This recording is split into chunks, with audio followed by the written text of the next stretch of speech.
profession's constant warning about anti-vaxxers, they weren't enough to stop the City of Sydney from promoting an anti-vaxxer rally on its website. Now there are calls for our pollies to take stronger action against the radical groups. Are all the vaccines on the government schedule necessary, and are they effective? Judy Wileman believes vaccinating Aussie children is unsafe, as does author Jamie McIntyre. Right now, they're both speaking at a controversial anti-vaxxer event in Sydney.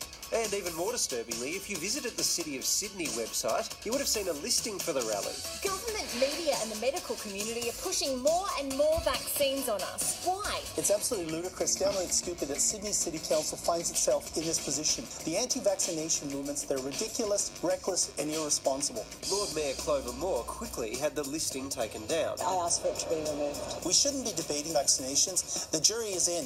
Vaccinations save lives. In a statement, the City of Sydney told the project, "This event should not have been included and it's been removed. It is entirely contrary to our values. We support evidence-based policies." I'm sure it was an honest mistake by somebody who allowed this sort of rubbish to appear on their website. I'd shudder to think about what they're going to talk about at the anti-vax meeting. People like Wileman and the like are still trotting out falsehoods which have been thoroughly debunked over many years. It comes as Perth mother Amanda Wilkinson claims to have found a piece of anti-vaxxer propaganda placed under the lid of a tin of baby formula she'd purchased from her local Woolies. The card said, "Your job is to protect me," and it's got a picture of a baby on it. It said that vaccinating your kids was linked to sudden infant's death syndrome. I think it's violating new parents and trying to scare them in a way that's just not okay. All levels of government have a responsibility to ensure that vaccinations are taking place. Anyone who doesn't vaccinate their child in 20th century Australia is irresponsible.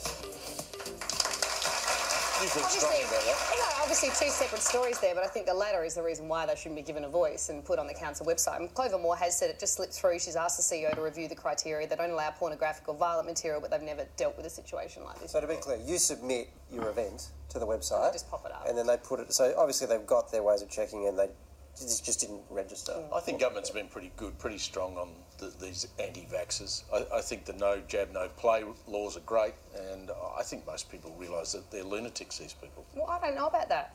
I don't know. I think it's irresponsible. I think there's no debate to be had, and putting that stuff up creates an idea that there is a debate to be had, and there isn't. So... Right. I just wish you had a view on it. It's break time. See you soon.